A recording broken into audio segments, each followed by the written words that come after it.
Buenos días, buenas tardes, buenas noches, queridos compañeros y compañeras de las telecomunicaciones. Esto es un nuevo programa de Ahora Hablemos Nosotros, el programa de los telefónicos, las telefónicas, de los trabajadores de las telecomunicaciones. Hoy es una jornada especial, verán después que estamos en otro ámbito, en la 1803, la radio del mundo del trabajo, porque realmente estamos muy emocionados en recibir a unos compañeros que tienen mucho para decir en el mes de la memoria y en el mes y en la víspera de la conmemoración de los 44 años de la gesta de Malvinas.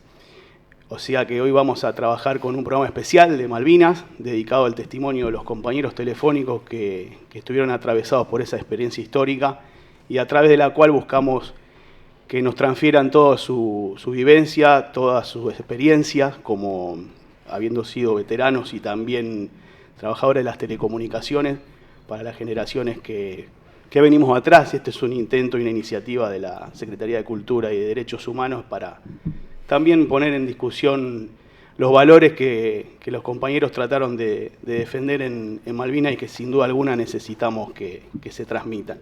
Hoy nos acompaña nuestro compañero Joaquín Quintanilla, miembro estable del equipo, y la compañera Vicky Farina, secretaria de Cultura y de Derechos Humanos, y los compañeros excombatientes y veteranos Miguel Carbajo, que está aquí a mi derecha, Silvio Bonazzi, Ricardo González, Claudio Capra y el compañero Enzo Barbero. Buenos días, buenas tardes para todos, compañeros. ¿Cómo andan?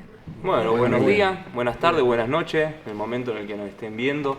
La verdad que es un programa que se disfruta mucho, es una presencia y una compañía espectacular. Al menos a mí desde la juventud es un programa que me interesa mucho escucharlos a ellos, tenerlos al lado mío, poder sentir además de escuchar un poco de lo que ellos comentan y tratar de acercarle también a la juventud, que creo que está un poco separada de todo lo que fue Malvinas, todo este concepto y todo esto que sucedió, que es historia, que hay que tenerla presente porque la patria también se forma teniendo en cuenta la historia, el pasado, para que no vuelvan a repetirse los mismos errores en el futuro. Tal cual. Sí, hoy no solamente venimos a hacer preguntas, venimos a abrazar sus historias, porque la memoria tiene que ser colectiva, ¿sí? Y no, es un honor tenerlos acá, siendo que fueron primera mano de todo esto, de lo que vivieron. Les agradecemos mucho por estar acá y bueno, compartir y abrazamos sus historias. Muchas gracias, la verdad que... Bueno, gracias. Vamos a arrancar. ¿Quién arranca con...? No, ¿Quién agarra con la por ahí bandera? para hacer el arranque podríamos trazar una línea, sí. Empezar a trazar una línea, cómo fue el comienzo, quiénes eran ustedes antes de ir a Malvinas, coméntenos un poquito. Bueno, yo me llamo Silvio Bonazzi, soy de acá de Rosario. La historia empieza cuando me lleva a la colimba, me lleva el 4 de agosto de 1981, día del cumpleaños de mi papá. Mi viejo era un hombre grande, tenía 74 años. Cuando yo tenía 18 años, me llevan, los citan a casi todos los infantes de Marina, los citan en la rural, y de ahí vamos a la Rosario Norte y los llevan en tren a Bahía Blanca. A Pereira, que hoy sería Pereira Iraola. Hacemos 3 meses de instrucción y después los van haciendo un destino, cada uno a un batallón. Bueno, yo con Miguel, por ejemplo, fuimos a Río Grande y ellos dos a Bahía Blanca. Fue una instrucción durísima. Yo me acuerdo que tenía 2 primos, ¿está bien? Uno era clase 60, uno clase 61 y yo era 62.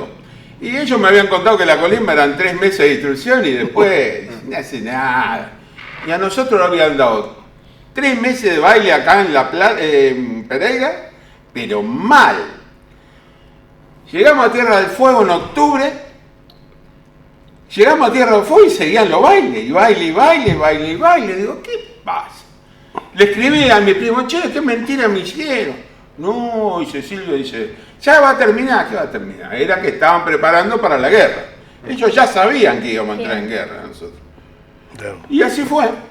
A mí me tocó la compañía Comando, que era comando y apoyo logístico. Yo estaba en un mortero pesado, 106,6. Cada munición tenía 17 kilos, eso salía todo. Tenía un recorrido más o menos entre 5,5 kilómetros y 6 kilómetros, un diámetro de impacto de más o menos 50 metros de diámetro. Y así empezaron a transcurrir los días. En Malvinas entramos en posición, llegamos el 9 de abril. Hay gente que fue el 8, yo llegué el 9, fuimos en reemplazo de las tropas que ya habían desembarcado. Y bueno, después fuimos entrando en posición y arreglando los tiros, a ver hasta dónde llegábamos, porque eso se tira con un observador adelantado. Y nada, después empezaron todos los bombardeos, el 1 de mayo, el 2 de mayo nos enteramos que hunden el Belgrano y todas cosas así. Después empezó todas las noches a tirarlos las fragatas, los tiraban todas las noches. Al menos donde yo estaba, caían bombas todas las noches. Y lo salvó una piedra gigante que había, que corríamos todos los 43 con cuadros y todo. Corríamos ahí, los metíamos ahí atrás y ahí estamos. Estábamos arriba de Casa Amarilla, que era una posición muy conocida en Malvinas. Y bueno, ahí los perpetramos ahí y ahí aguantábamos los bombardeos. ¿Viste? Después empezaron a tirar ya con la aviación, empezaron a tirar con la artillería cuando estaban más cerca y ya era un desastre. Tuvimos que cambiar de posición y peleamos. Todo el 13 y 14 no me daban las manos para seguir tirando. Y para desenterrar los morteros grandes, eso, volverlo a enterrar, entrar en posición de vuelta y volver a tirar. Hacía 10 tiros y se te enterraba 80, 90 centímetros abajo. Tenía que sacarlo con barreta, con pico, con pala, con lo que pueda y volver a entrar en posición. Y seguíamos tirando. Yo hasta que agotamos munición, no teníamos más con qué tirar. Entonces, eso fue el 14, 13 a la noche, ya empezamos a quedarnos sin munición. El 14 de junio ya los mandan a la compañía Mar. Teníamos que pasar de morterista a fusilero. Y después, a las 2 de la tarde, el 25 baja 2 helicópteros ingleses. Y ya estaban todos rendidos. A las 12 ya no quedaba más nadie que peleaba, salvo el 25. Y esta era la tercera sesión de la Mar, que no le había llegado comunicación de rendirse, siguió tirando, y justo los helicópteros le tiran, y ellos le tiraron y lo bajaron. Y de ahí ya después se arma el repliegue. Me hacen ir para el puerto argentino, y entramos desfilando, me acuerdo, teníamos las armas todavía, y es un momento terrible, porque vos vas llegando y vas viendo los ingleses ya delante tuyo. Y nosotros veníamos en columna de 3, con Robacio al frente, que era el comandante nuestro. Y entramos al pueblo desfilando y se le cruza un jeep adelante a la formación, un jeep inglés. Se baja, lo saluda, lo felicita ya a mi comandante por la actuación que habíamos tenido en Malvinas. Y bueno, nada, después al pueblo, 7 días prisionero, no te daban ni un vaso de agua, nada. Y nada, y ahí se termina Malvinas para mí. No sé, después vos tendrás tu Malvinas, yo tengo mi Malvinas. Sí, la idea es escuchar la historia de todos, y también del después, digamos. Y bueno, y después la suerte de poder haber entrado en teléfono. Yo llego de baja el 3 de septiembre del 82 y el 6 de octubre me hacen la revisación, el 15 de octubre empiezo a trabajar. Y ahí también me ayudó mucho a mejorar la cabeza estar en teléfono. La familia telefónica a mí me ayudó, pero un montón, porque por ahí te preguntaban, sí, de Malvinas, qué sé yo, pero por ahí te ayudaba a hablar, sacate todo lo que teníamos adentro. Entonces, una experiencia única para mí. ¿Y te encontraste con compañeros cuando...? Ya, con Miguel, cuando me entra después. Y yo cuando lo veo a Miguel, lo miro, y vos estabas en el 25, sí, me dice, oh, ¿qué sé? ¿Cómo andaban? Contábamos, después, que hoy es presidente del Centro de Combatientes, también estaba en el Mortero 81, estaba en Monte William. Estaba delante mío, pero yo lo conozco porque dormíamos 5 metros de diferencia. Pero ahora que la pelota vino para acá, le vamos a dar Paso al compañero Miguel a ver qué cuenta su experiencia, o después todos van a poder charlar. También nos interesa, obviamente, la vivencia durante el conflicto y lo que fue después, y como decía Silvio muy bien, el tema de su experiencia como laburante de Telefónica. Bueno, primero gracias por este espacio que nos dan, que para nosotros es como si fuera una caricia al alma, porque estuvimos mucho tiempo sin poder hablar, nos costó mucho, creo que a todos. Como decía recién Silvio, creo que haber conseguido trabajo nos ayudó mucho, por eso hubo tanto suicidio, los muchachos que no pudieron conseguir trabajo. Sufrimos un abandono del Estado mal, porque nos hicieron una revisación después de 20, 25 años a ver cómo estábamos física y psíquicamente. Yo recuerdo que cuando hablé con el psiquiatra me dice, le había comentado una situación de mi hijo que le había dicho a la maestra que yo era excombatiente, y la maestra la llama a mi señora y le dice, ¿se animará a venir a izar la bandera? Y entonces le dije que sí, digo, no, ¿cómo voy a izar la bandera? Cuando entro, había familiares, o sea, de los chicos, y me empezaron a aplaudir y me largué a llorar mal.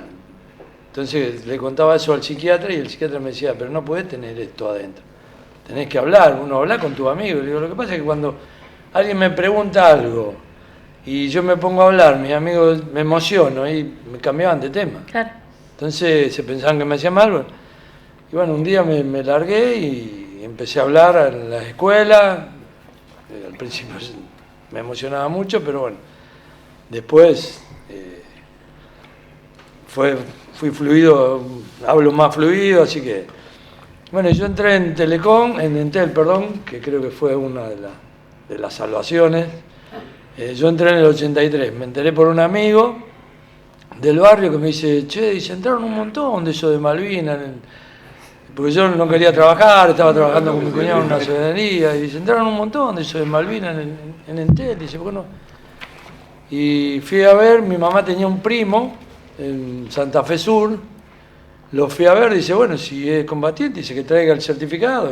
Y bueno, ahí me hicieron la revisación y entré en Arroyo Seco, y a los 2 años estuve a punto de renunciar porque era viajar, venir, y bueno, después me trajeron prestado a Rosario, bueno, y ahí gracias a Dios, bueno, hoy creo que haber estado en una compañía telefónica como Telecom, que nos ayudó, creo que muchísimo a todos a hacer lo que somos hoy, a tener nuestra familia, a tener nuestro espacio.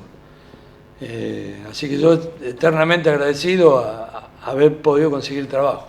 Y después, bueno, la vida nos va dando cosas que nos vamos insertando, o sea, porque muchos no se pudieron insertar, porque éramos los loquitos de la guerra en ese momento. Vos ibas a pedir trabajo y te decían, no te querían tomar. Así que bueno, esa es parte de lo que vivió cada uno. Creo que es como decía Silvio, él te va a contar la historia que vivió él en Malvinas. Yo con Silvio estábamos a diferencia de, no sé, 3 kilómetros, 4 kilómetros. Y él vivió una cosa y yo viví otra, ¿viste? O sea, no es que ninguno de los dos te esté mintiendo. Cada uno vivió la guerra como nos fue pasando. ¿Cuál? ¿Ricardo? Ay, acá. Bueno, yo me llamo Ricardo González. Bueno, lo mismo que dijo Silvio, todos fuimos incorporados, todos a la misma fecha. Hicimos el mismo tipo de formación en la Armada, éramos soldados. Yo fui destinado a Puerto Belgrano, a la FAPA, Batallón de Artillería Antiaérea, junto con Capra. El sector se dividía en varias fracciones. Estaban lo que manejaban los camiones, el cañón hispano 30 milímetros, cañón antiaéreo, parte misilística y parte de comunicación. A mí me tocó la parte de comunicación.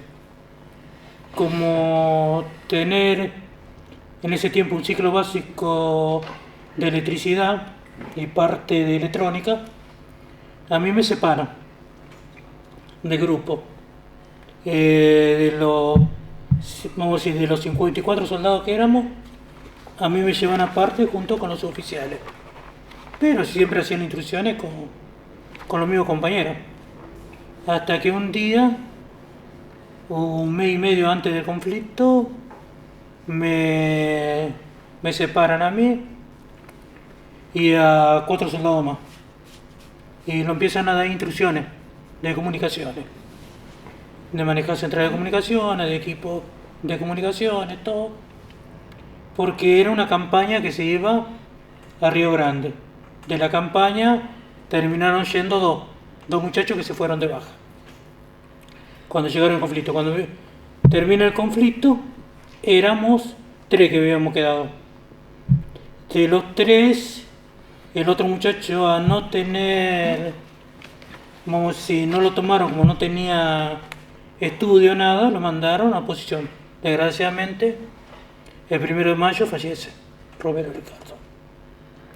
Y a mí me mandan, cuando llego a Puerto Argentino, conformo el COA, el Centro de Operación de Artillería Antiaérea, que es el puesto comando de la Defensa Antiaérea de Puerto Argentino.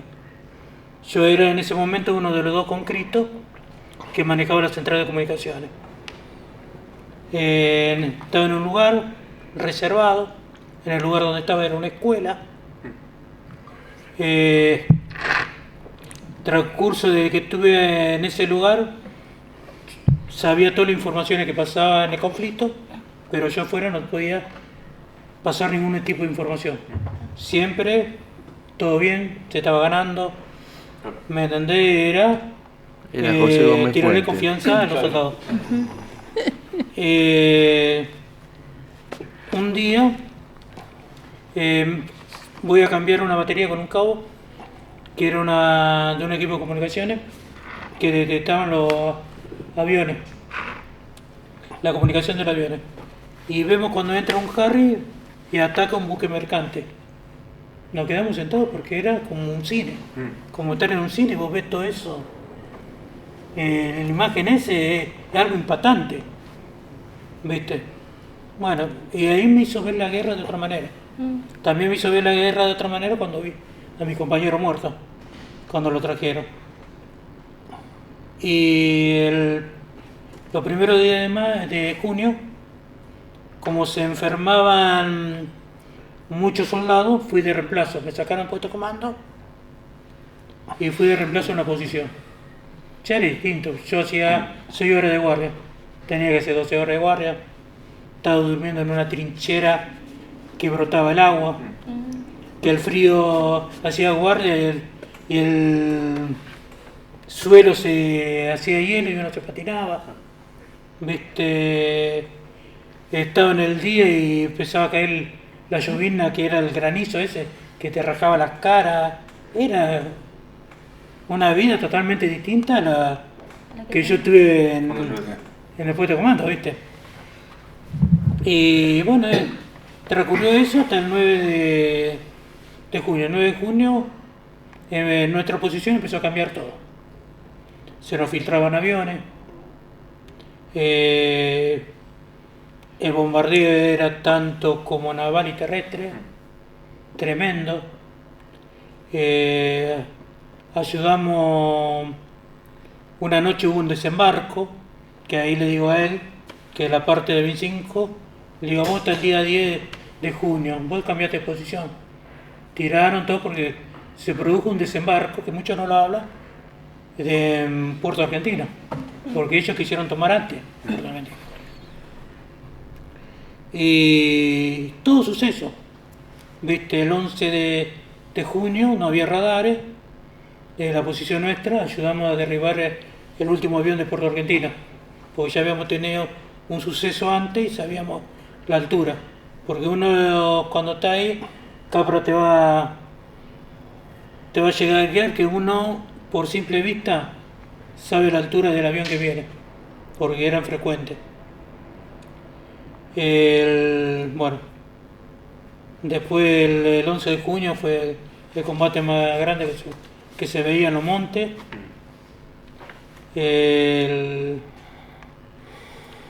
Bueno, son cosas que pasan. Y después el 12 de junio, a nosotros, como se lo filtraban aviones, me dan la coordenada y le digo al cabo que venían aviones. Y lo hago tomar en posiciones. Y da la casualidad que lo esperábamos en el corredor que se mandaba siempre. Viene el avión, destruye un cañón, obuses 155 y sale costeando. Y en la posición nuestra empieza a tirar. Bueno, a destruir eso quedamos sin defensa de los cañones. Y bueno, en ese momento la posición nuestra la quisieron destruir en todo momento. Para mí, porque se nota que había observador adelantado. El 13 de junio intentaron destruir 2 veces. Y así fue todo el conflicto, ¿viste? Los últimos tiempos era bravo. Es como digo, cada uno tuvo la guerra, como dice, pero cada uno vivió etapas distintas.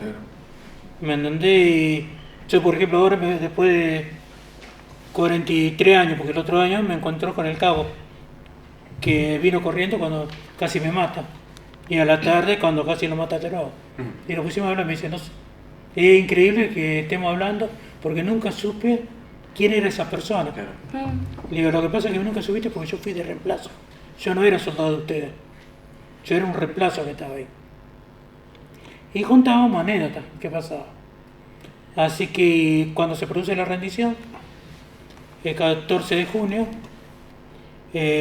a nosotros nos dan la orden de no rendirnos hasta que no baje el 25, todo lo que estaban arriba. Así que eso de las 2 de la tarde tuvimos que destruir los cañones y ¿cómo se llama? Y avanzar hacia el pueblo. Hay muchas de las posiciones nuestras que se rindieron antes porque los ingleses ya habían avanzado. Esa es la parte mía del conflicto. Claudio, ¿querés contarnos tu historia? Sí, me llamo Claudio César Capra. Yo estuve también en Infantería de Marina los 3 meses de entrenamiento en Pereira. Mucho frío, ¿te acordás? Nos levantaban como las 4 de la mañana para tomar un mate cocido. Y después nos ponían un gabancito verde, el pantalón de verano y a correr por el campo y el coso. Bueno, hicimos 3 meses ahí, después nos llevaron a Bahía Blanca. Y bueno, ahí como tenía estudios secundarios me pusieron en control tiro, que no saben lo que es, pero bueno, era mantenimiento de misiles antiaéreos. Teníamos la unidad de misiles, las Tiger Cat, que si lo buscan en YouTube son del año 1962, de la guerra de Israel con los árabes. Se prendían 20 minutos antes, tenía que prenderlo porque eran a válvula. Y calentaban, y cuando calentaban funcionaban. Nos llevaron ahí con González a... Bueno, primero nos llevaron en avión. Nosotros tuvimos suerte. Nos embarcaron en Puerto Belgrano en un Hércules con, si no recuerdo mal, éramos todos sentados a los costados del avión. Y en el medio había un jeep y una unidad de misiles. Y de ahí a Malvinas, no sé cuánto han matado, como 6 horas de vuelo. Los oídos me zumbaron todo el viaje. Aterrizamos en un aeropuerto que era todo campo. Bajamos todo, nos tuvieron ahí como 2-3 días. De ahí nos llevaron caminando a mí a Puerto Argentino y a las unidades de misiles las pusieron todo alrededor. Eran 3 nada más, no teníamos tantos misiles. Y como 12 cañones. ¿Cuántos cañones habría antiaéreos? 12. Eso tenían más. Y a nosotros, como nos tenían en mantenimiento de misiles, estábamos adentro de la escuelita esa, en el centro de comando. Salíamos cada 2 o 3 días a revisar los misiles que estaban almacenados en un galpón, todo roto, que estaba fuera de Puerto Argentino. Había un galpón todo allí nomás, sin guardia, y ahí estaban metidos todos los misiles. Teníamos que ir todos los días a cambiar un cosito redondito, que era de, no me acuerdo, algo que chupa la humedad, que vos lo mirabas, cuando estaba azul tenía humedad, tenía que sacarlo, poner uno nuevo para que chupe la humedad del misil. Cuando faltaba algún misil en las unidades, lo llevábamos en el jeep, lo metíamos en la unidad y lo llevábamos. Y ahí estuvimos, me acuerdo que hemos estado toda la guerra metido en esa escuela.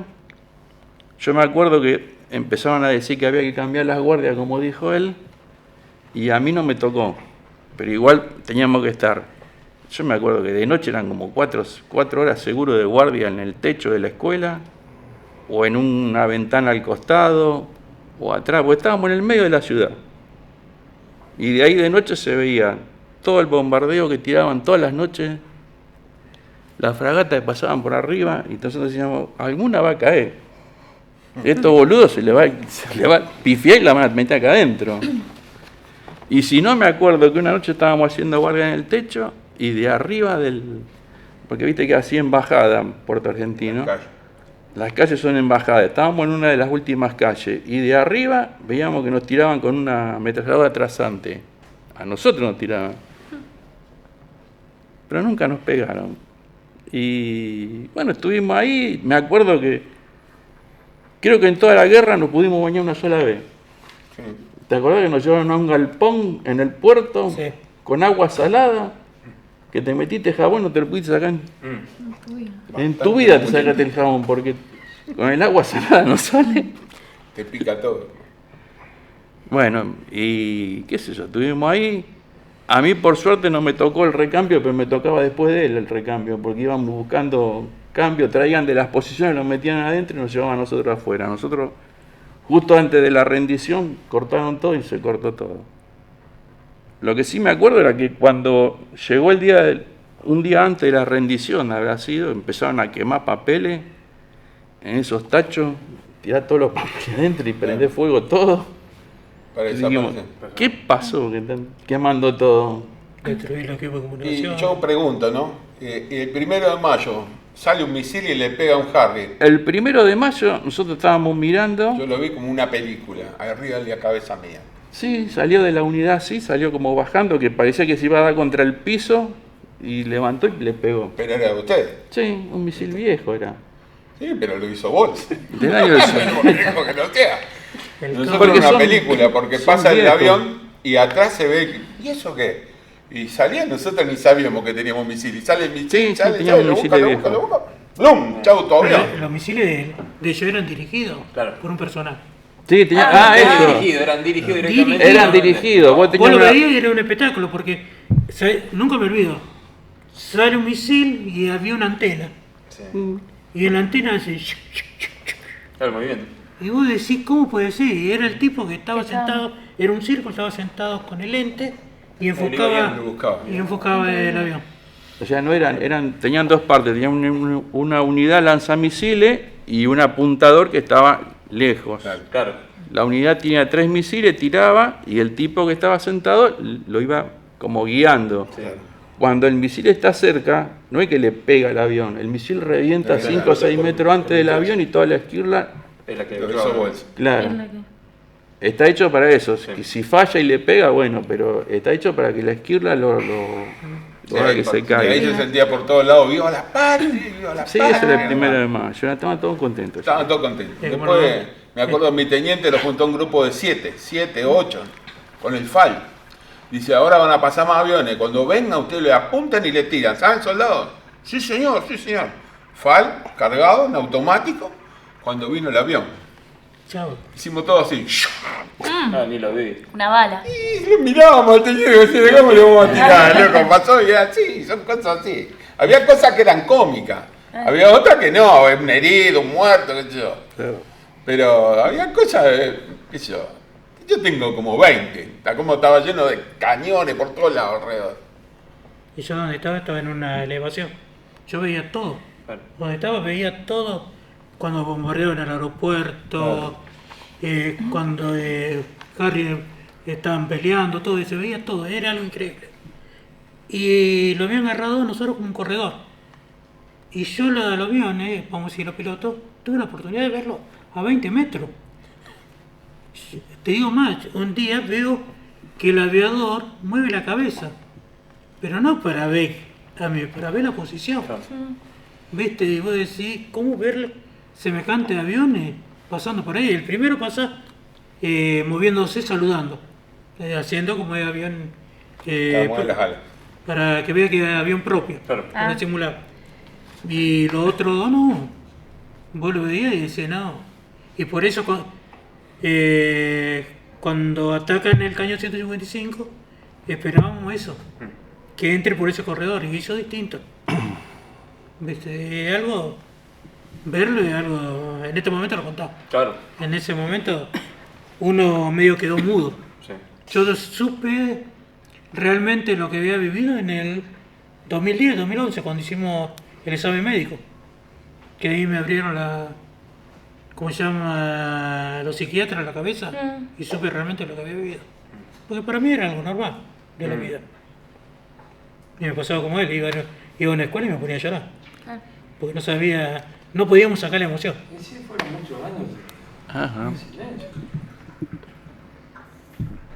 Fueron Contar muchas un poquito cosas. vos cómo le tiraba a los ingleses de abajo a arriba. Porque el único que entró así, fusil en mano, es el señor Carvajo. Especialista. Yo te iba a mandar Él al está frente. más Yo loco. tiré con el mortero porque vos le sacudiste con el fusil. Bueno, yo, qué sé yo, yo fui como cocinero a la isla, se cocinó hasta el 1 de mayo, de ahí pasamos a hacer pelotón de compañía, bueno, y como decía Ricardo antes, lo más duro creo que fue hacer guardia a la noche, pues las noches que había mucha neblina nos tocaba hacer 2 y uno dormía. Y bueno, eran 2 horas para dormir y yo creo que te dormía, porque por ahí, bueno, ahí ahora te preguntan, ¿cómo te dormías con el bombardeo? Y yo creo que por Te el dormí. cansancio que tenía, viste, ya Ya no lo sentí. O sea, yo creo que lo que más sufrimos fue el frío en los pies. Uno no veía la hora de terminar de hacer esa guardia para ir a sacarte las botas y meterla. Teníamos una bolsa de dormir donde estábamos nosotros, había una piedra y abajo teníamos una bolsa de dormir y la usábamos para meter los pies ahí para que se nos calentaran. Bueno, yo entro en combate del día 12 al 13, tiramos toda la noche, o sea, yo ahora digo que tuvimos la suerte de haber tenido una instrucción, de haber estado por ahí aclimatados en el sur, de haber conocido ese terreno, no la misma suerte que hay compañeros que entraron en marzo y en abril estaban en Malvinas. Nosotros medianamente teníamos una instrucción. Bueno, del 12 al 13 entramos en combate, nos habían enseñado a tirar, que no tirábamos ametralladora porque se tiraban los tiros rápido, era tirar tiro a tiro. Ellos tiraban mucho con bala trasante, entonces nosotros cuando salía la bala de ahí le tirábamos donde salía la bala, no era que cuando empieza a amanecer del día 13, serían 9:30 de la mañana, dejan de tirar, pasa un tiempo prolongado, no veíamos que tiraban, nos fuimos a sacar las botas, todo. Es más, después fuimos a ver donde ellos tiraban, queríamos ver si habíamos herido a alguno, a alguien, pero bueno, uno se entera ahora que ese batallón se replegaba y al otro día venía otro, fresco, no era como nosotros que éramos los mismos. Ya había salido raíces de abajo de los pies. Del 13 al 14 pasa lo mismo. Esa noche me acuerdo que había empezado a nevar y también empieza a nevar, amanece ahí, le digo a mi compañero, un chubutense, le digo, me voy a sacar las botas porque no aguanto más los pies, no lo aguanto más. Y bueno, cuando me estoy sacando las botas, viene él también y los ingleses nos habían llegado por atrás y estaban arriba de la montaña donde estábamos nosotros. Me empiezo a abrochar las botas, en eso pasa un muchacho que era segunda tanda y nos reta como diciendo, vámonos, que se fueron todos. Y teníamos miedo de irnos y hasta hacía un rato habíamos estado combatiendo. Y el flaco este se va y a los 3 minutos nos vuelve a buscar y como retándonos, dice, vámonos que se fueron todos, quedamos nosotros 3. Bueno, y ahí quedamos entre el fuego de los ingleses y los argentinos.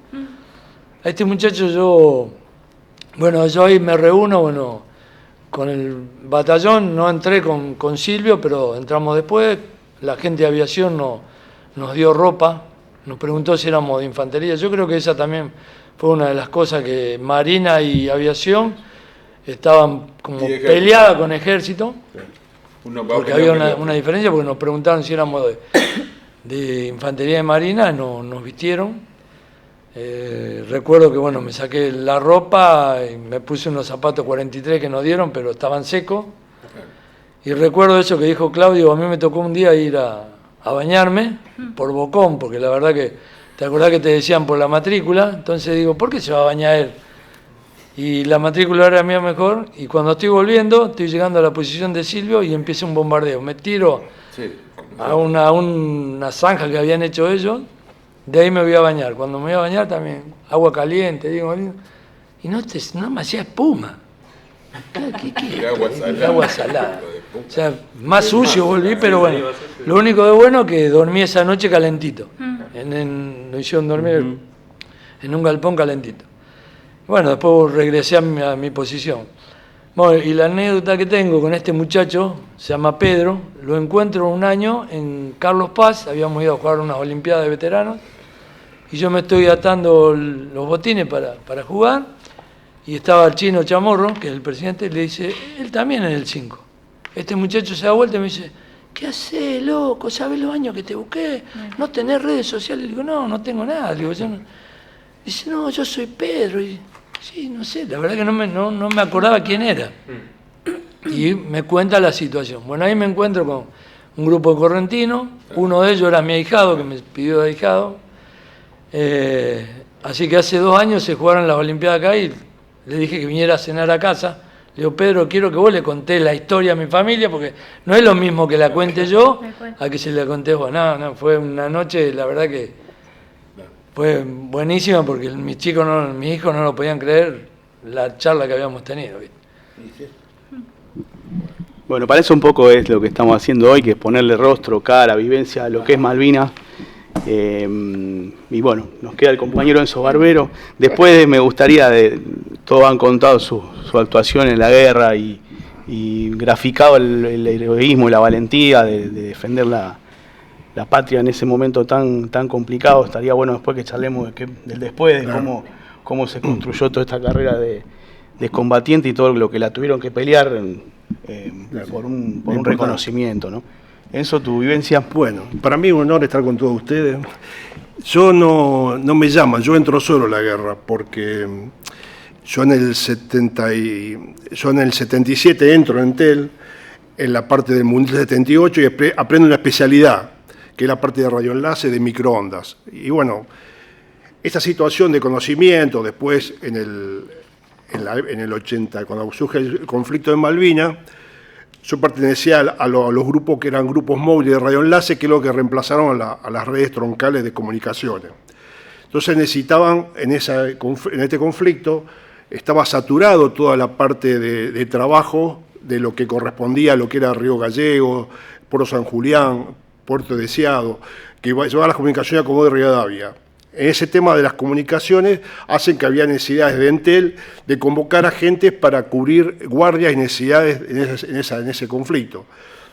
Yo era civil, tenía 25 años, bueno, entonces surgió una convocatoria interna con especialistas, no era abierta hacia todo Entel. Entonces yo como impronta, y bueno, entro y me hago para que vaya, digo de sí. Entonces me convocan, me llevan a Buenos Aires.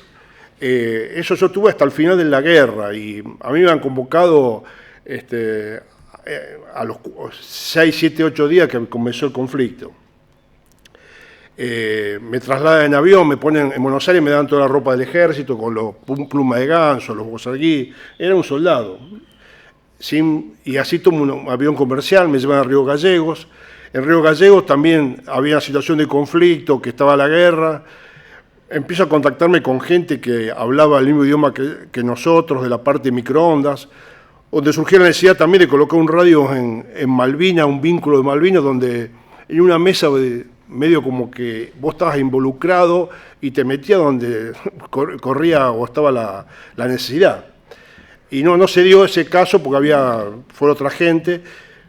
Pero a mí me convocaron y me llevaron a Puerto San Julián para hacer cubrir la necesidad de guardia de toda esa red y tener contacto. Ahí estaba la base aérea de Puerto San Julián, donde salían aviones que atacaban a Malvinas. Es una base que está a 400 kilómetros de Malvinas, como la de Río Gallego. Y ahí yo conviví todo el mundo de la realidad de esta guerra, involucrado como civil, pero teniendo contacto. Había comunicaciones directas con Puerto Reino, donde tenía vivencias constantes de las necesidades que surgían. Teníamos la convivencia de guerra con la gente de Marina, la gente de Aeronáutica fundamentalmente, y un poco lo que manifestaron acá, había una falsa administración de todos los recursos, porque yo veía que la gente de Aeronáutica estaba con comida por el estilo, y había por ejemplo, un radar que estaba a una altura cerca de donde estaba la repetidora donde nosotros trabajábamos, y había gente del ejército que tenía un radar que hacía la cobertura de toda la base aérea y todo por San Julián, y esa gente nunca les llevaba la comida, siempre nos pedían comida a nosotros. Y yo, ¿cómo si hay comida abajo? Y dice, no, somos del ejército nosotros. Entonces me dio una sensación así como que una falencia administrativa había en toda esta guerra, donde, por ejemplo, en la parte aeronáutica tenía contacto por los problemas que existían con las naves que no salían por la falla en la misma pista, que las turbinas se agarraban las piedras y no salían por la pista no estaba adecuado para los aviones que estaban operando. No hay duda que fue todo a pulmón, era mucho esfuerzo. Convivíamos, teníamos conflictos constantemente. Cuando aparece la situación más dura que yo viví es cuando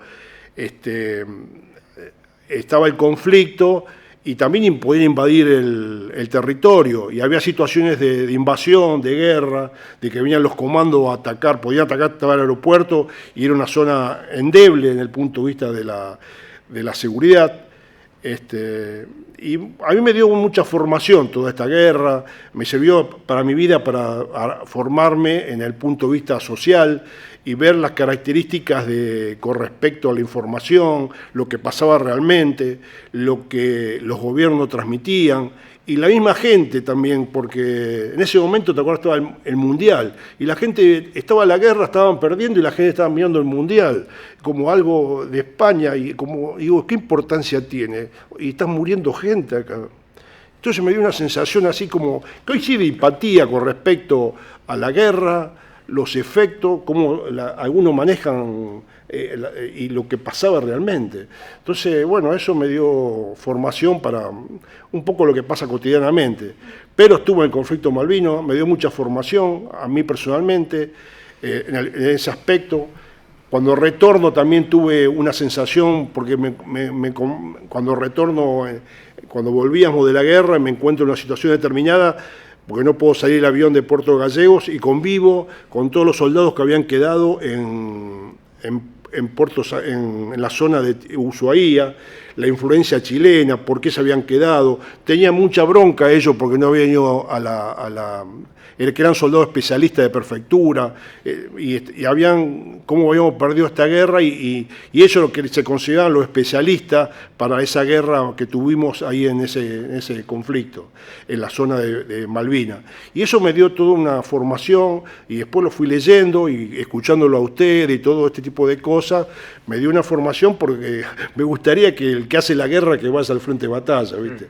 Porque bueno, hay muchas cosas que nos llevan y nos van metiendo en el tema, como cuando yo fui con una necesidad, como todos ustedes, a estar en un lugar donde a veces los manejos que hacen estos gobiernos, que estaba cívico-militar, por una necesidad política de mantenerse en un sistema de gobierno, que a veces, si ustedes ganaban la guerra, teníamos un mejor gobierno militar, pero con decisiones así hipócritas. Por esas cosas, ¿viste? Me fueron formando y me dieron valor para seguir conviviendo y interpretando un poco la vida que estamos llevando día a día.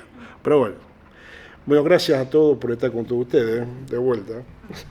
No, a mí me gustaría preguntarle, ya yendo un poco hacia el otro lado, ¿no es cierto? Ya sabiendo las vivencias por ahí un poco, y como bien contaban ustedes, Malvinas para cada uno de ustedes fue, si bien un conflicto generalizado, cada uno tuvo su propia guerra ahí dentro. Para mí está mal dicho si bien se entiende el concepto de excombatiente, yo soy fiel creyente de que todavía combaten.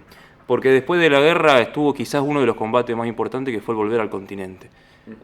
Querías preguntarle, primero, ¿cuál fue la primera sensación que ustedes sintieron al enterarse que iban a volver al continente? Y después, ¿cuál fue la sensación que tuvieron al poner el pie en el continente? ¿La mía? Sí, empieza el que hubo. Por empezar, nosotros, la Infantería de Marina, reincorpora por tanda, incorporaba. Cuando nosotros llegamos a Río Grande, teníamos la quinta tanda 61, la primera tanda 62, la segunda 62, y nosotros que éramos cuarta tanda 62. Antes de empezar la guerra, ya la quinta, a los 10 días que estuvimos nosotros, se fue. Se quedaron todos, éramos 62. Allá en Río Grande. Claro, ya antes de abril, la primera tanda se iba. ¿Viste? Lo ponen otra vez de civil, de verde otra vez, y lo mandan a la guerra. Cuando volvemos de la guerra, que los mandan otra vez de batallón, yo me encontré en la compañía, estaba el 4 de Trelew, ¿no? Sí, estaba ocupado el batallón nuestro por el 4 de Trelew. Había venido, como nosotros lo habíamos ido, ellos vinieron y se quedaron en el batallón nuestro. Y eran peleas todos los días. Que ustedes eran unos cagones porque habían perdido la guerra. Y nosotros, viste, ya estábamos mal, y que te vengan a decir eso era provocarte. Bueno, y se empezó a armar lío para un lado, para el otro, y ya a nosotros los agarraban y decían, váyanse afuera, váyanse de Franco, qué sé yo. Veníamos con cada curda que no, esto no puede ser, decía yo, no, me cambio de compañía. Y me fui a Taco Taco, que era donde estaban todos los camiones y la chata. Lo agarro un cabo principal y digo, yo quiero quedarme acá con ustedes porque en la compañía comando, digo, es un despiole, no se puede ni dormir, nada. ¿Qué sabe hacer? Y digo, mi viejo es mecánico, yo más o menos sé. Cambié aceite, qué sé yo. Bueno, quédate acá. Me quedó. Pasé ahí como un mes más. Y yo a todo esto ya se había ido la primera y la segunda. Y quedaba la cuarta tanda. Y había venido la primera 63. Y yo digo, ¿y nosotros cuándo lo vamos? Vienen los cabos que se habían ido todos, vienen de vuelta y dicen, ¿qué hacen acá ustedes? Y estamos acá esperando para irnos. Dice, ustedes ya se tenían que haber ido, qué sé yo.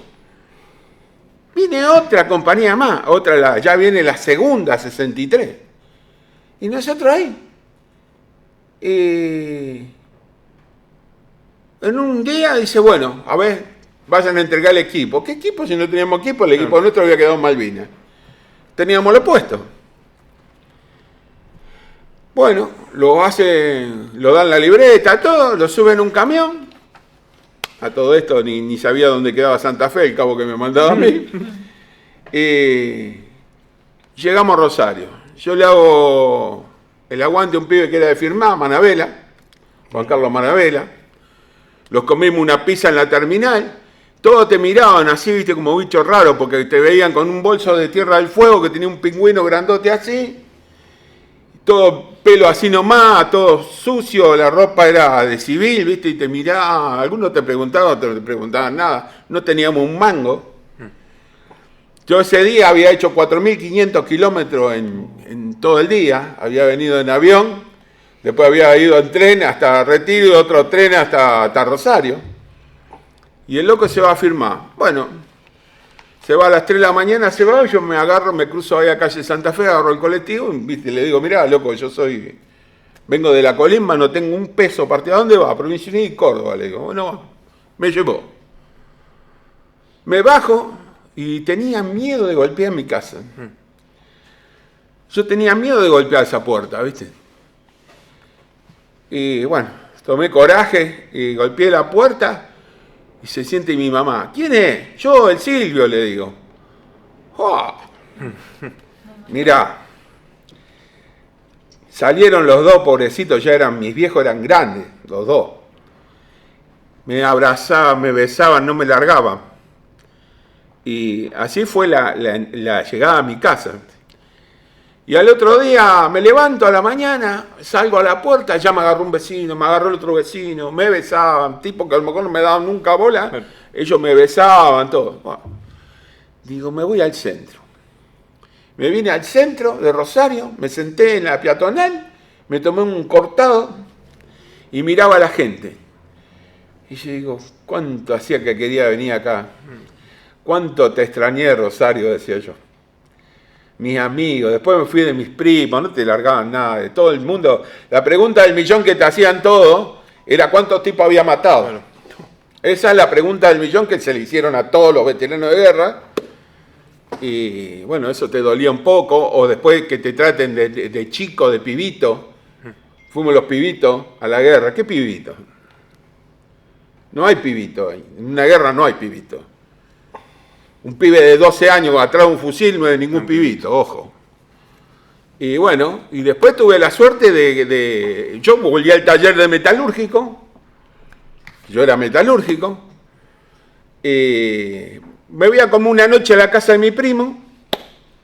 Y me dice, están llamando de Entel, loco, ¿por qué no te va a anotar? Me anoté en Entel, en el correo. A los 4 o 5 días, me llaman de teléfono. Vine, me presenté. Estaba el coronel Miño, me acuerdo. Y yo siempre lo cargué al viejo, porque fue el primero que me dijo, vos, pibe, vas a ver que te vas a ir para arriba. Y lo cruzo como los 6 meses, ya que estaba en teléfono y ya estaba en conservación cable, yo era empalmador. Y estaba ya poniéndome el cinto para subir un palo y pasa el tipo, ¿viste? El coronel, le digo. Oh, ¿qué haces? Vos sos infante de marina, cabrera de ejército. Y le digo, tenía razón, ¿eh? Digo, todos los días me voy para arriba, ya a los 9 metros con el cinto este. Y se reía ese tipo. Y bueno... Y así, después la gente, viste, te va llevando, los compañeros, los amigos. Somos hermanos nosotros, porque yo, a ver, ¿a dónde me voy? A la casa del gordo. ¿Qué hago? Lo llamo Miguelito. Y así miles que tengo de todos lados. Me conozco todo el país, así que yo voy a todos los encuentros, a todos lados. Hice mi vida. Trato de sacarme toda esa locura que uno trae adentro. Y en Malvinas, por ejemplo, traía un herido, me acuerdo, gritaba el desgraciado y yo ni lo miraba. Agarraba así la camilla y lo bajaba, pero sí. Yo no quería ni mirar.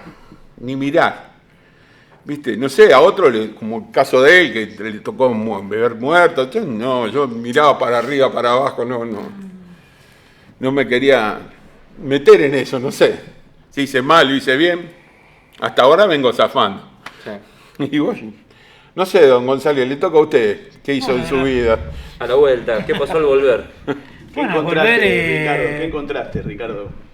Bueno, nosotros estábamos en el batallón, tuvimos la suerte de que nos dieron 45 días de licencia, pudimos volver, ellos tuvieron que esperar 3 meses más.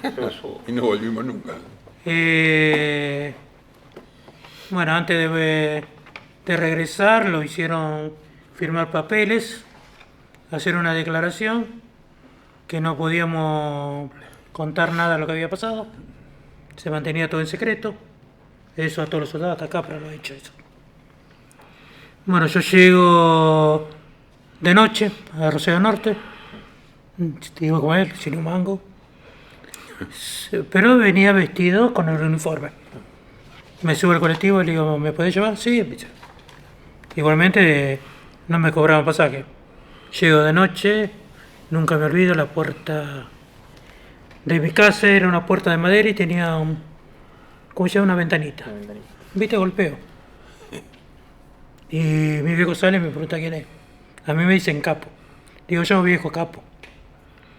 Y bueno, el viejo ve, se empieza a emocionar, le grita a mi madre y empieza a llorar. Me abraza, empieza a llorar. Yo lo abracé. Viene mi madre, también llora y me abraza. Todo el mundo lloraba. Yo no. A mí no se me caía ni una lágrima. Yo no pude llorar con mi madre nunca. En este momento se me cae la lágrima. Porque siempre digo que yo quedé allá. ¿Viste? Yo lo que viví el último tiempo, a mí me bloqueó mucho. te digo más, en el Almirante Irizar, cuando venía en el buque, iba caminando y pasa un soldado que era de aeronáutica, me dice, Ricardo, yo miro, González, digo, ¿de qué tan sos? ¿O dónde te acordás? Me dice, ¿no te acordás de mí? No, le digo, soy Reyes. Habíamos estado el otro año en la secundaria. Habíamos pasado 3 años juntos y No te acordás. ni me acordaba ni sabía quién era. Estábamos muy boleados cuando vinimos. Muy bloqueado. ¿Me entendés? Y después de años me enteré que cuando digo este cañón 155 que destruyeron, que nunca lo podía hablar porque siempre este muchacho había con problemas y no podíamos encontrar que era también compañero de secundaria, porque de la secundaria fuimos 3. El único que quedaba con vida, desgraciadamente, soy yo. Y con ninguno de los dos pude hablar de lo que vivimos. Cuando la posición nuestra ataca al avión que destruye el cañón 155, mi compañero, el que muere, el Lobo, que murió este año en enero, estaba ahí. Era algo increíble, es decir, cómo la vida te enlaza y te une en los sucesos de algo que se vivió. Y nunca lo pude charlar. Te digo, más, fui en enero, todo, me presenté a la familia y le digo, yo era compañero de tu papá. Le digo, estudiábamos juntos, le digo, nos conocemos de jóvenes, le digo. Y ellos no podían saber, no creían, ¿viste? Y me presenté, estuve con ellos, todo, me despedí. Y lo que lamento es nunca que pudimos charlar. Eso. ¿Viste lo que había pasado? Y fue algo muy duro. Y bueno, es la experiencia de uno que tiene de la guerra y de lo que ha vivido, ¿viste? Y es como dice él, cuando volvimos a mí lo que no me gustaba es que me tengan lástima. Yo siempre decía, yo no soy lástima de nadie. Que oculté mi identidad, la oculté. ¿Me entendés? Porque vos decías que era excombatiente, te digo, te trataban como loco, te discriminaban en el mismo trabajo. Pasó. No lo dejaba cobrar la pensión. No le dejaban ni de cobrar pensión. Cuando empezaba a cobrar la pensión. Estaba él y otro muchacho centurión. Dios Y mío. este muchacho centurión, cuando estaba en el depósito, le pidió un cigarrillo. A uno temblaba. Sí, lo había latado. ¿Viste? Tenía mi oficial cuando me da, fue como un padre el tipo este. Te digo que me ayudó un montón, el negro Torrillo. Y el tipo agarra y me hace una coda. Me dice, tomá, acá tenés la llave de Cacoma, vale que no la vaya a perder. Lo miré con una cara. Y él siempre decía, no sabía si me ibas a pegar o si me iba a matar. Dice, por la joda porque era jodón el tipo. Le gustaba la joda, pero en ese momento, dice, me parece que me la había... No, un poquito. Sí, pero fue un tipo que tanto como mi familia, como él como persona, me ayudó. Con su locura que tenía, me ayudó. Bueno, esa es la parte mía del regreso. Bueno, yo quiero aclarar que también como él volvimos... nosotros tuvimos una semana de prisionero más. Sí. ¿Te acordás que nos llevaron al aeropuerto? Era un camping, ahí cada uno se arreglaba como podía. En el aeropuerto, todo encerrado, toda infantería marina, mezclado con aviación. Tuvimos como una semana ahí, de ahí nos llevaron otra vez caminando para Puerto Argentino, a un galpón de noche, que digo, es terrorífico el galpón, porque éramos como 300 en un galpón. Digo, acá vienen y nos revientan a todos acá adentro. Con unas ratas así. Sí. Ni ruido hacíamos, ¿viste? Y a la noche vienen, abren la puerta, vamos, todo afuera. Al Almirante Irizar. Y ahí no sé cuánto estuvimos en el Almirante Irizar. Un día y medio, no sé. Sí, vamos entrando pero un día. creo que se empezó a mover. creo que A tu Ushuaia fueron ellos. sí, al Almirante Irizar ahí creo que vomité 12 horas de todo el viaje. Porque te daban de comer, vos llegabas y decías, a comer, vamos, comía. Que después de las 8 o 9 horas en el barco que se movía, ¿sabés cómo vomitábamos todo? Bueno, de ahí nos llevaron a Ushuaia, creo que era. Claro. a una base naval, creo que era base naval aérea, y también ahí, viste, te anotaban el nombre, qué sé yo, a un avión, a un Fokker creo que era, sin asiento, todo sentadito en el piso, directamente a Bahía Blanca. Hay un camión al batallón. Yo les aclaro que a mí no me recibió nadie con banderita, ni que como en Buenos Aires que salían todos con la banderita. Nosotros éramos todos escondidos adentro del batallón. Claro, cuando llegamos como aquel que no teníamos, ya la cama me la habían ocupado, la cama, me habían choreado toda la ropa, los borseguitos, no tenía nada. Y ahí nos tuvieron una semana, 10 días, que era todos los días de la mañana al comedor, ahí te hacían entrevistas, qué viste, qué no viste, con quién estuviste, dame nombre, bueno, firmame acá, no hable nada, andate 45 días a tu casa, pero tenés que volver. Digo, ¿cómo? Sí, hay que volver, ustedes tienen que volver, porque no hemos jurado la bandera, ¿vos te acordás que nos juramos la bandera? Volvimos de la licencia, nos hicieron jurar la bandera y nos dieron la baja. Creo que salimos, eran 18 meses de Marina, creo que salimos un mes antes. No 15, cumplimos 15 días antes. 15 días antes salimos. 15 días antes salimos de la baja normal. Y volví y mi mamá me dice, mira, dice, te anoté, mi vieja me anotó. No me aguantaba. Te anoté en Somisa, en Entel, en la EPE, en la municipalidad, en todos lados me anotó mi vieja. Y el primero que me llamó fue Entel. Y agarré Entel, porque el primero que me llamó, nos hicieron la revisación. Todo así nomás, no es como ahora que te hacen tanta revisación. A ver, sí, está bien, entra. Y fuimos los primeros 9 que entramos acá. Claro, que te acuerdas que entramos a un vertical ahí, no sé. En Iriondo. Ahí la pasábamos bien, ¿te acordás? Porque yo le decía, yo estoy loco. Sí, hasta que te agarró con el matafuego del otro lado. Yo estoy loco. Ese te hacía pasar la locura. ¿Te acordás de eso o no te acordás de eso? Sí, conmigo no te metas, yo estoy loco. Lo dieron un cepillito y se vayan todos y si limpien los peines de los... Y estábamos con el cepillito limpiando, ¿viste? Y venía Magaró, que estaba aparte enfermo, y el Helio te tiraba con el matafuego del otro lado, quedábamos agarrados así en la tabla. Todas esas cosas cuando hacían los muchachos. Y la suerte que tuvimos, como dijeron acá, es que salimos y ni tuvimos tiempo de estar al pedo. Yo salí y entré a trabajar a los 15, 20 días. Y eso te ayudó mucho, porque después, yo me acuerdo que íbamos, con vos también íbamos a la cooperativa.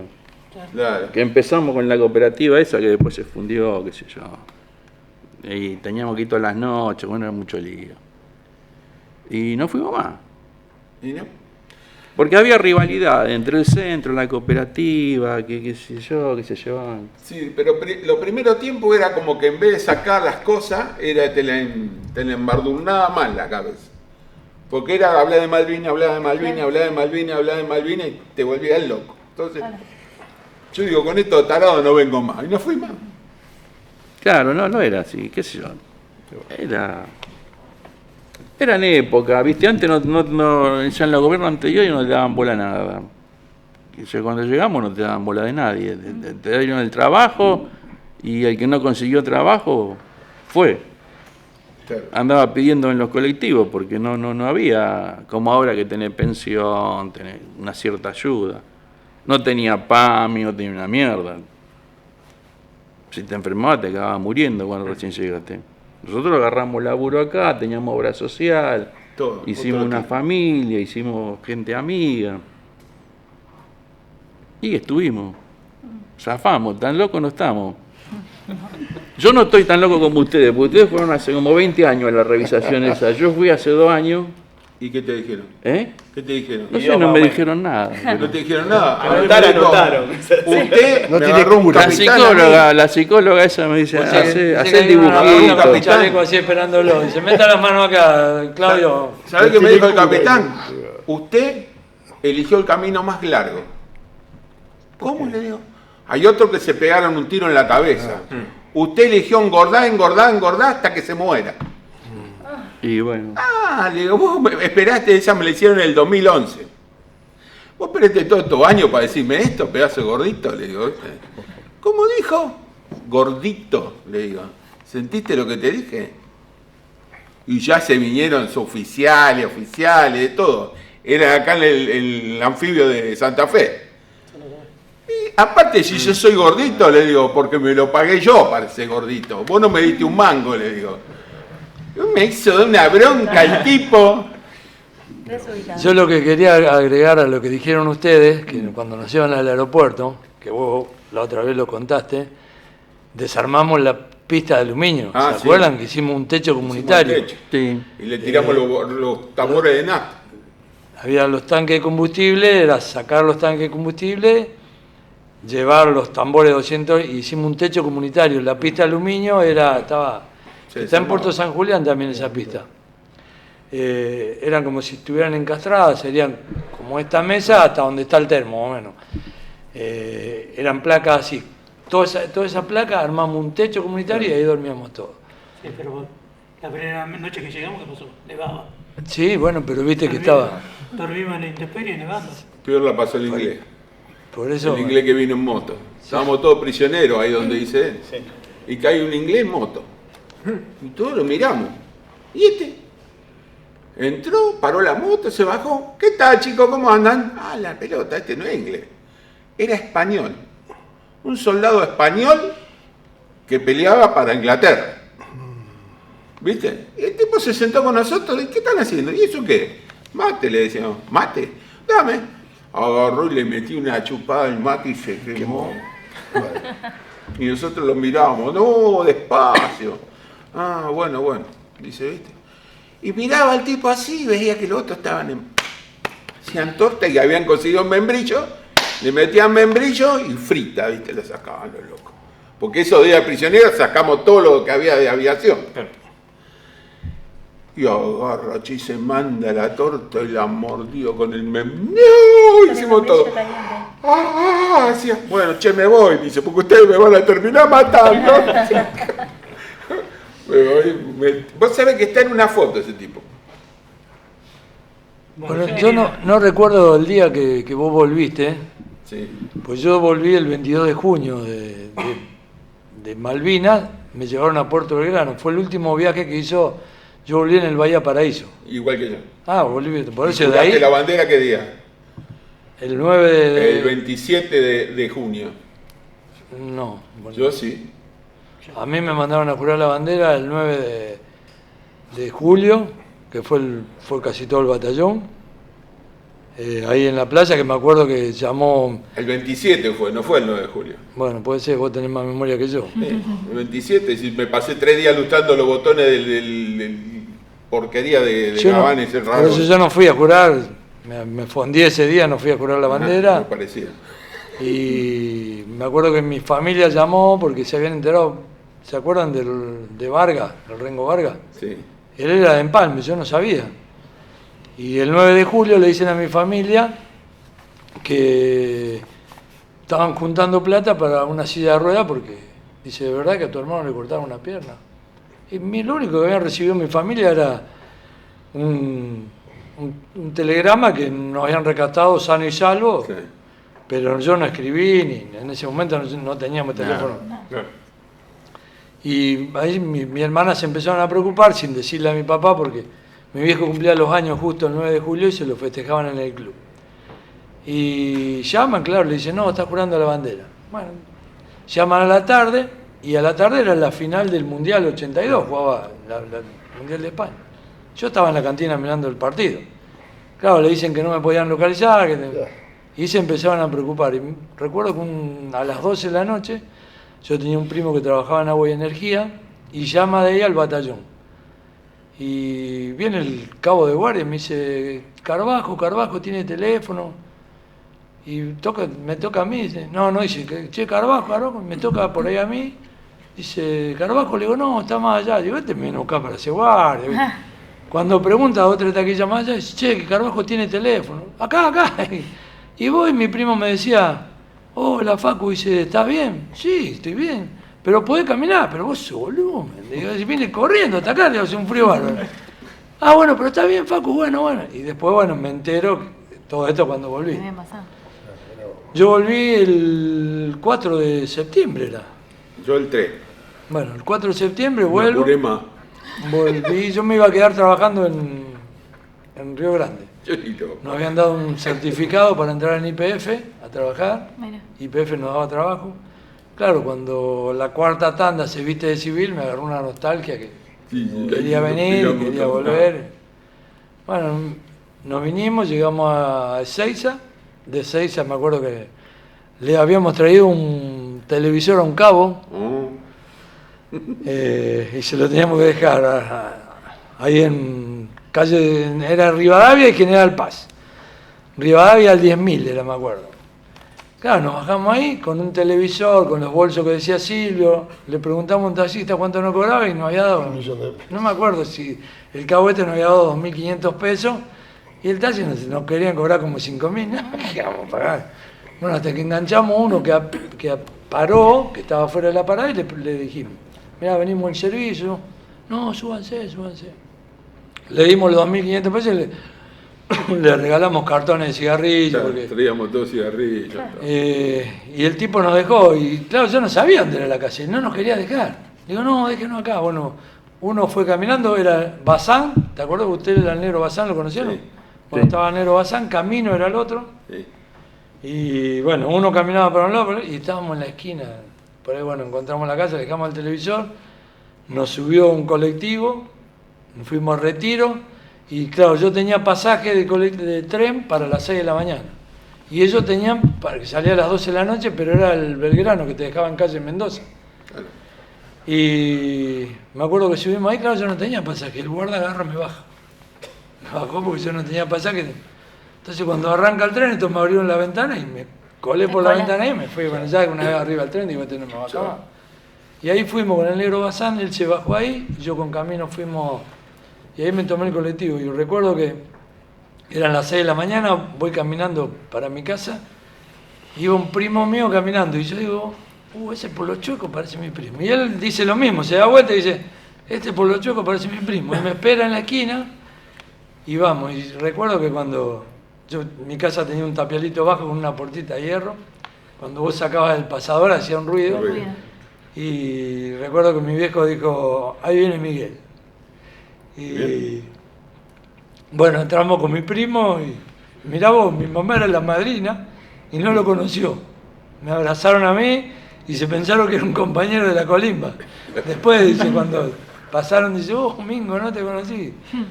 No, la verdad que después, bueno, al otro día recuerdo que mi viejo se levantó, fue a buscar a todos los amigos ahí del club, los vecinos que me vengan a ver. Para él era una satisfacción que yo hubiera estado vivo, ¿viste?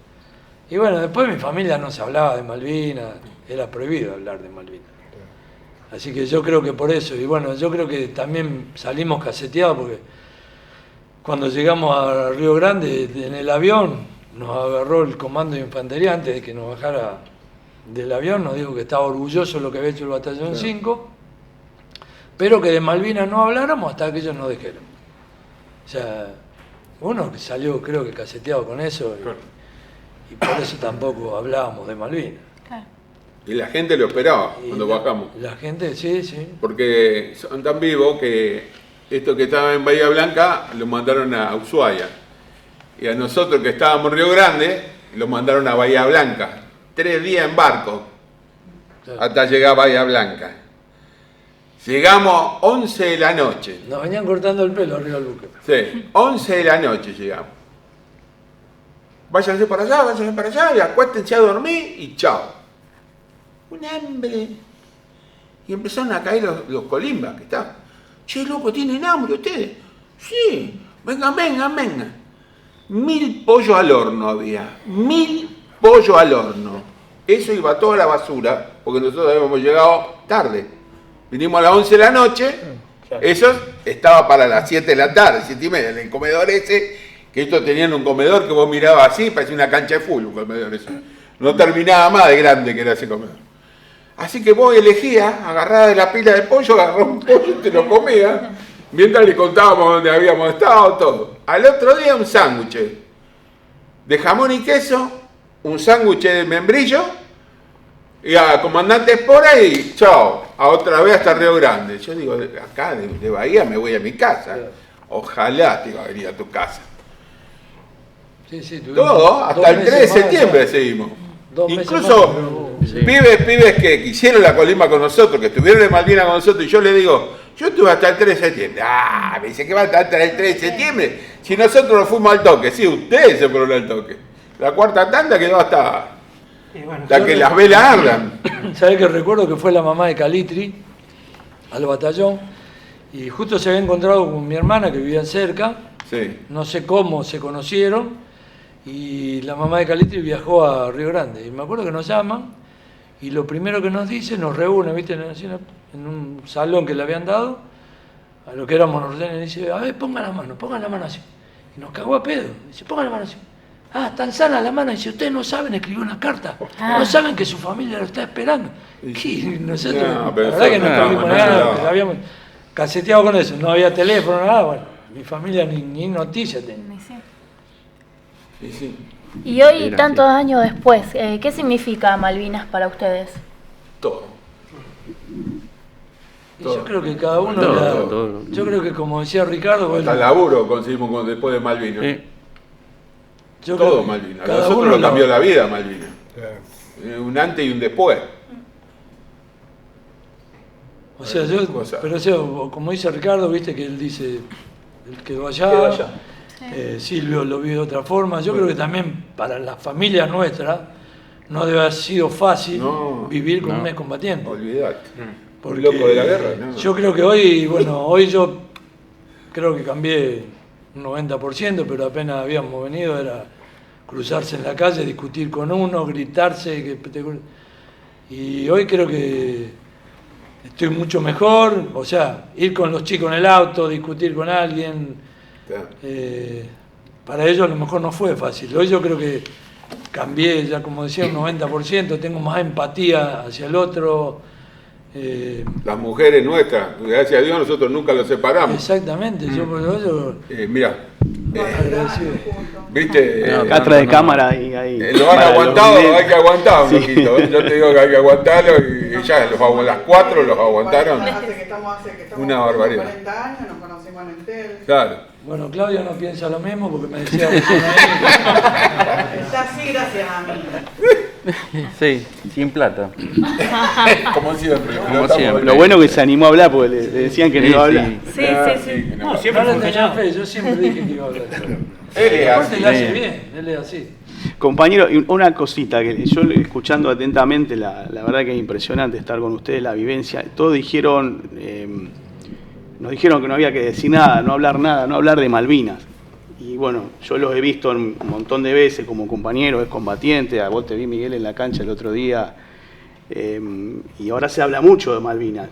¿Cómo tomaron ese cambio que se dio en la sociedad? ¿Cómo lo vivieron? Ustedes fueron parte también de lograrlo, pero quisiera que hablen un poco de eso. ¿Cómo cambió la sociedad o cómo hicieron para que la sociedad cambie y se empiece a hablar de Malvinas de un tiempo a esta parte y ustedes por ahí puedan pelear socialmente por el reconocimiento que se merecen? Y seguimos combatiendo. Combatiendo con marchas, con qué sé yo. Sí, yo creo que hay más conciencia en la sociedad, los chicos mismos. Yo por ahí digo, perdimos la guerra, pero creo que ganamos una guerra cultural, que los ingleses no la ganaron, porque hoy vos le preguntabas a cualquier chico en la escuela o a cualquiera le preguntaba de quién son las Malvinas y te dice que son argentinas. O sea, creo que esa guerra cultural la ganamos nosotros. Y bueno, creo que la sociedad hoy nos reconoce y a nosotros es una caricia al alma, ¿no? Es como nos sentimos orgullosos de eso, de haber estado.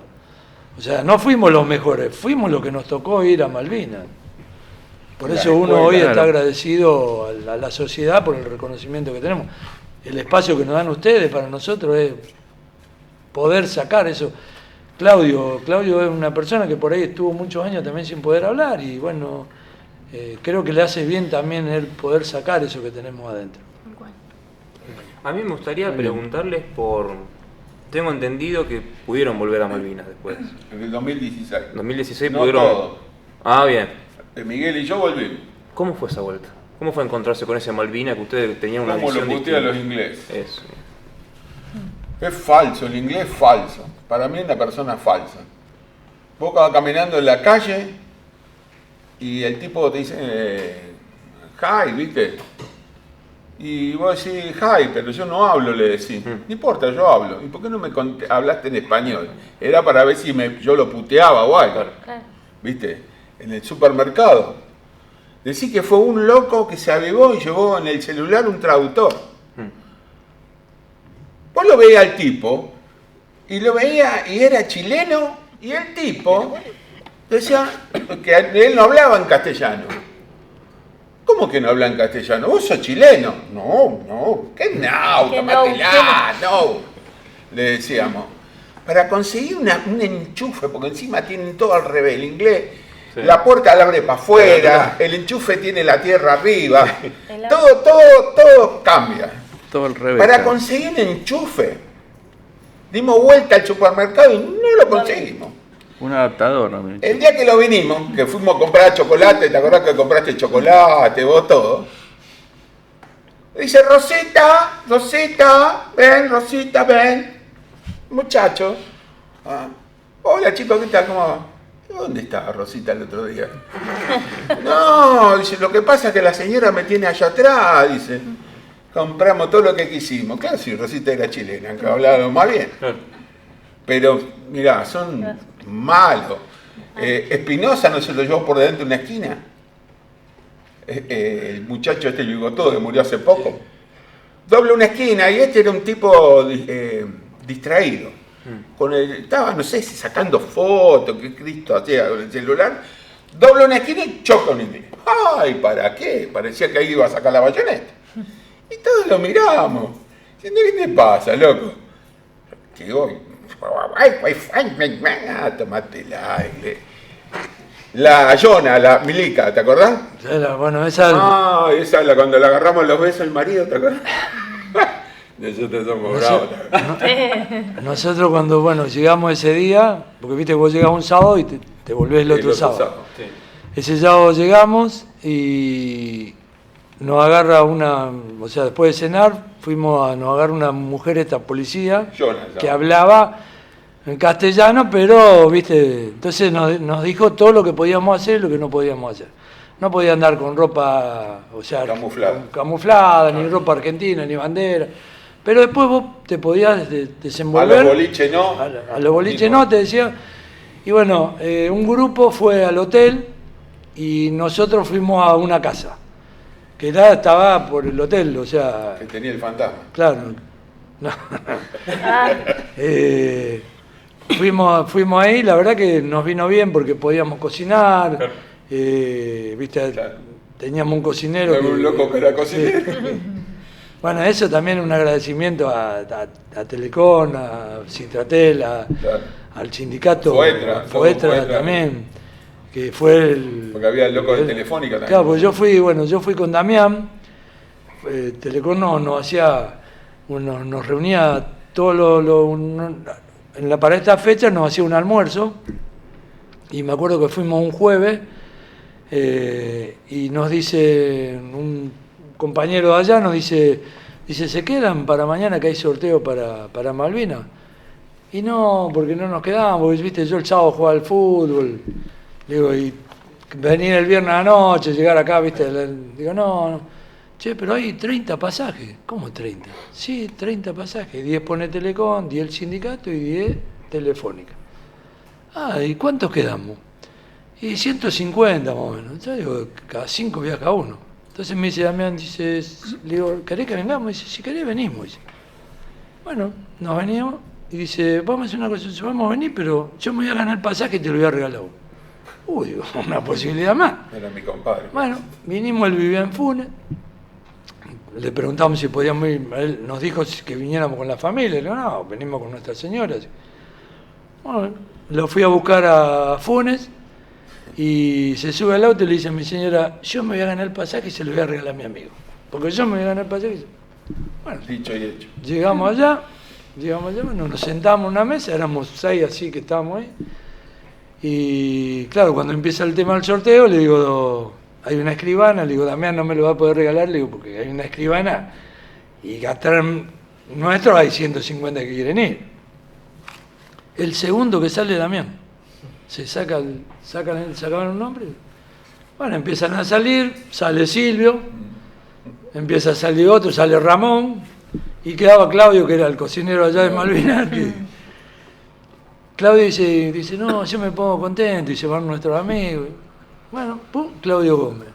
Y el único que no salía de la mesa era yo. Dice mi señora que yo tenía una cara, porque yo quería ir. Lloraba. Cuando vi la película Iluminados por el Fuego, que Gastón Pola, lo último, va a Malvinas, yo estaba en el cine y le digo a mi señora, si en esa piedra hay 2 cocinas, ahí estuve yo. Ahí, claro, cuando me enfocan esa parte, me había agarrado muchas ganas.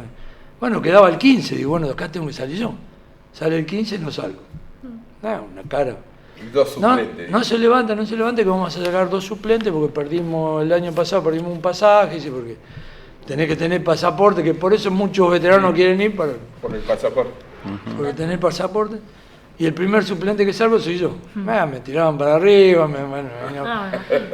Yo a Damián le agradecí, le digo, Damián, te agradezco, esto es un gesto, le digo, pero a lo mejor no tenés la oportunidad de volver. No quería. Yo ya te dije que yo cerré mi historia, no quiero ir. Hubo muchos muertos. Quisimos comprar un pasaje con ¿cómo se llama el correntino? Ramón Acebey.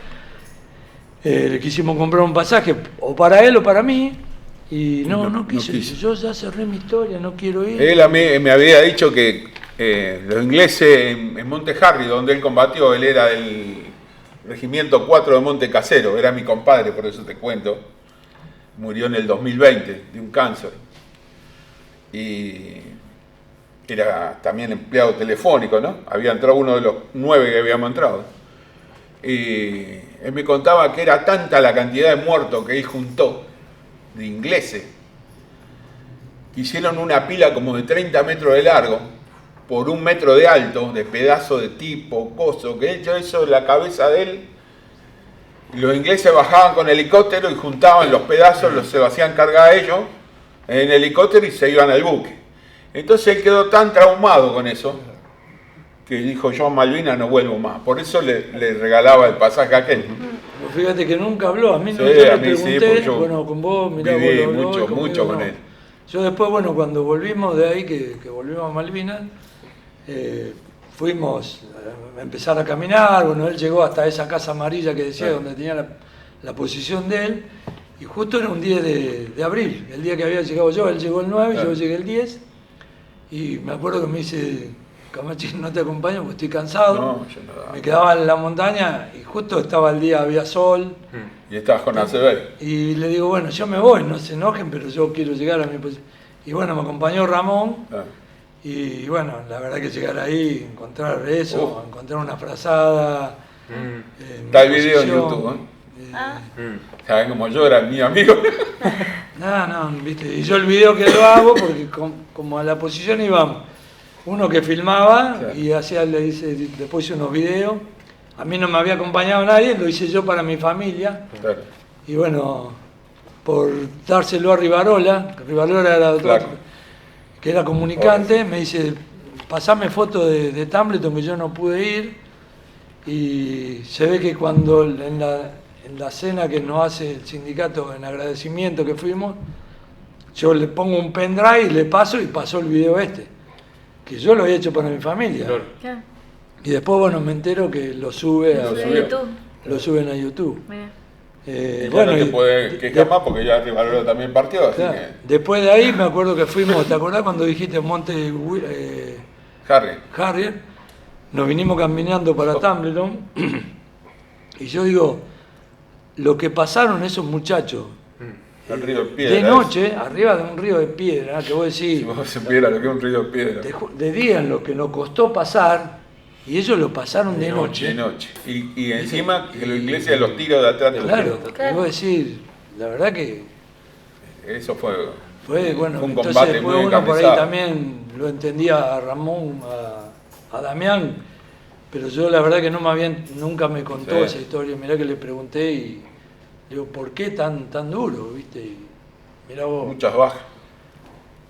Así que bueno, esa es parte de la parte que... ¿Y vos te das cuenta de las cruces que hay arriba de los ingleses? Bueno, eso también... El inglés te pone todas crucecitas así, clavadas en la montaña. Pero a mí me llamó la atención cantidad. en Tumbledon, porque a nosotros no te dejan poner nada, no te dejan poner placa, no te dejan, porque van y lo sacan. Y me llamó la atención las bajas que habían tenido en Tumbledon de los ingleses, los nombres que había, que el último combate que estaba del 12 al 13 y del 13 al 14. 300 y pico dijo Robasio. Por eso, viste, vos decís, miércoles no se la llevaron de arriba. Y bueno, uno se entera ahora que ellos tuvieron a días también de replegar, de irse, de rendirse. Sí. Sí. ¿Viste? Así que bueno, esa es la parte nuestra de que volvimos a Malvinas.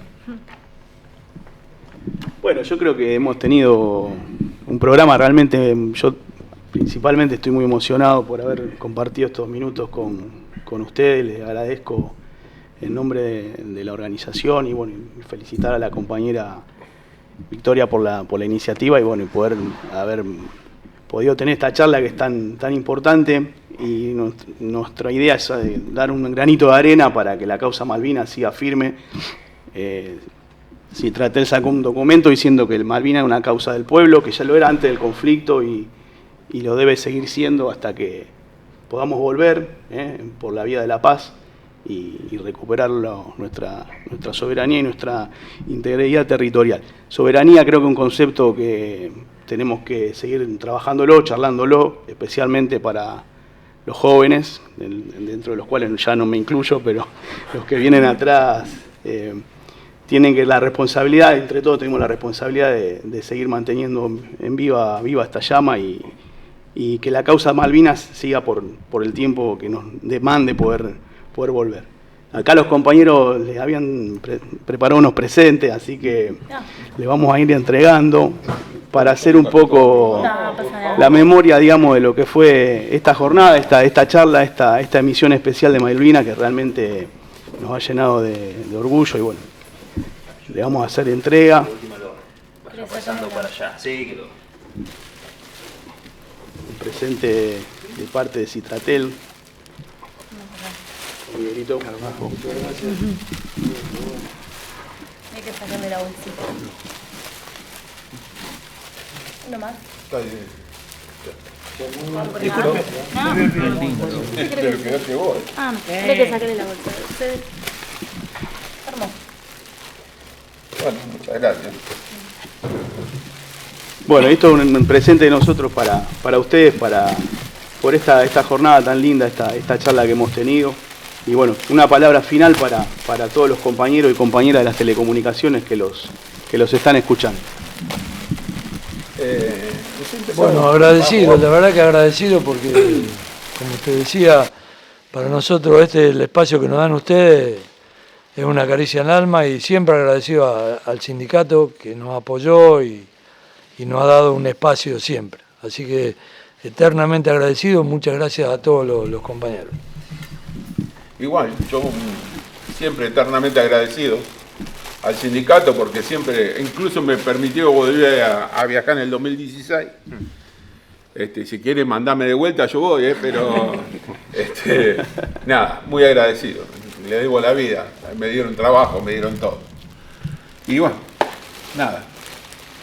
Bueno, de mi parte también muy agradecido por tener siempre en cuenta, siempre recibiendo un homenaje, tanto como la placa que una vez se colocó acá en el edificio. Ahí abajo, sí. y siempre estos presentes que lo brindan. También estoy muy agradecido por la invitación, porque no se olviden, a pesar de que ya no trabajamos, todavía nos recuerdan. Espero que, no sé cuánto más vamos a poder venir, pero bueno. Cada vez somos menos, vos si te enterás. Yo ya no quiero ni abrir el WhatsApp del centro porque para lo único que te avisen es que se murió tal, se murió. O sea, no sé por qué, pero bueno. ¿Te traiga tu señora? Sí, mientras me traigan yo vengo, no tengo problema. Bueno, agradecido por esta participación. Lo que es importante acá es que no olvidemos nunca de Malvinas, de sus combatientes y de este hecho, que no se repita y que la sociedad tome conciencia de todo este tipo de causas y que, por ejemplo, no pase tanto tiempo en poder reivindicarlo como pasó realmente. Pero bueno, es importante constantemente reivindicar este tipo de cosas porque hace bien a la sociedad de hoy mismo y a los jóvenes transmitir este tipo de información. No, sin duda. Y a mí, desde mi lado, agradecerles. La verdad que yo nunca tuve la experiencia ni la oportunidad de poder estar en contacto directo con combatientes, con excombatientes, y para mí es una experiencia que me enriquece no solamente la mente, desde el punto de vista de comprender un poco más la situación, de poder empatizar con lo que ustedes sintieron y sienten ahora y que seguramente van a seguir sintiendo, pero le quiero hablar más que nada a los jóvenes, a esa juventud que está ahí un poco, que noto con la cabeza perdida, que cuando llegan estas fechas no le dan la relevancia que tiene que tener. La patria se tiene que defender siempre y hoy en día nos toca a nosotros defenderla a través de la memoria, a través del respeto, a través de, si sentimos que ellos necesitan de nuestro apoyo y de nuestra espalda, la tenemos que dar, ya sea con un abrazo, con un mensaje, con la oportunidad de charlar o en la calle haciendo la defensa que nos corresponde. Así que, al menos desde mi lado, agradecerles. Muchísimas gracias. Los abrazo a cada uno. Honestamente, es un abrazo que siempre quise darles. Así que para mí es una oportunidad también muy, pero muy linda. Tal cual. Yo quería agradecerles también por venir a todos, tomarse el tiempo, por poner en palabras lo que a veces duele del corazón, las huellas que no se olvidan. Y bueno, desde nuestra organización seguimos luchando y reafirmando y llevando adelante esta causa, porque nosotros no olvidamos. Bueno, hemos llegado al final de esta emisión, insisto, muy especial para mí. Yo en lo personal estoy muy atravesada por lo que los compañeros cuentan. Mi hija se llama Malvina y bueno, estoy muy agradecido de que hayamos compartido este momento. Creo que va a servir, si bien en nuestro gremio los jóvenes no son los más, digamos, deberíamos ser más, o deberían ser más en un futuro, estamos luchando para eso. Este discurso, este legado, esto de hablar de soberanía en un momento tan especial y tan difícil que estamos atravesando todos los trabajadores, es muy importante y tenemos que usarlo de bandera para conseguir lo que nos hace falta. Así que bueno, hemos llegado al final de esta nueva emisión de Ahora Hablemos Nosotros, el programa de Citratel, telefónicos y telefónicas. Sigan ahí en 1803 Radio, suscríbanse, necesitamos de su apoyo y nos vemos la próxima. Chao.